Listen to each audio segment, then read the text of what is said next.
فوزي عاد. انا فوزي عاد هبقى اعمل انا شباب. يا لهوي ارفع يا حبيبي. سياب كتير قوي. يا سعاش يا عمر يا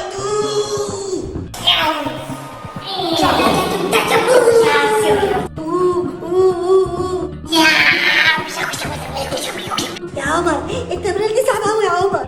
ما هو احنا فوزي لازم نخس عشان احنا بقينا عجلات قوي. طب ما تيجي نلعب يا عمي حاجة تانية، أنا مش قادر ألعب التمرين دي خالص. انا كمان انا خلاص بطني ما بقيش حاسس بيها. بص تعالى نلعب على البتاع اللي بتعمل كده اهو. يلا بينا. تعالى احنا بقى نعمل ايه بقى يا عمر؟ هز وسطك. ايه ده؟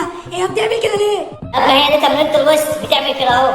ايه ده؟ هي هتعلمني الرأس دي ولا ايه؟ بس حيوان راس يلا يخرب بيت امك، حد يسمعنا انت عبيط؟ يعني انت في جيم يا ابن العبيط؟ بس دي حلوة قوي. هز وسطك خلي الدهون تنزل هز. الله دي حلوة قوي. انت كده بقى مش بتتمرن، انت كده بتقعد. لا يا عمر بس هي حلوة قوي قوي.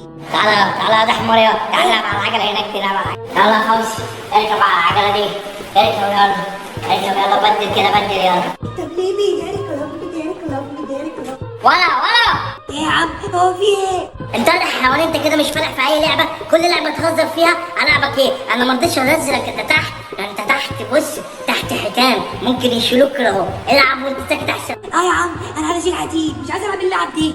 هو انت فالح في ده عشان تلعب حديد؟ يلا بدل بس بدل كده اهو، من غير ما تغني من غير ما ترقص.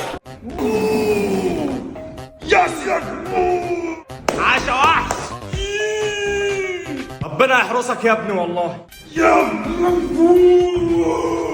عاش وحش.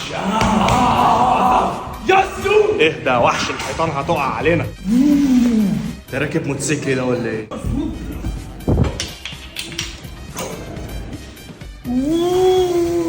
اهدى يا وحش، غلطة تقع. بس يا وحش اهدى. سيبني يا عم، واحد انا سيبك انت بتتخانق بس. سيب الجهاز يا كوتش هتبردني. تعالى بس هنا، انت بقالك كام يوم في الجيم؟ مش يا كوتش النهارده اول يوم وبتعمل كده؟ يا عم نهارك ازرق يجيلك فتاة. مش يا عم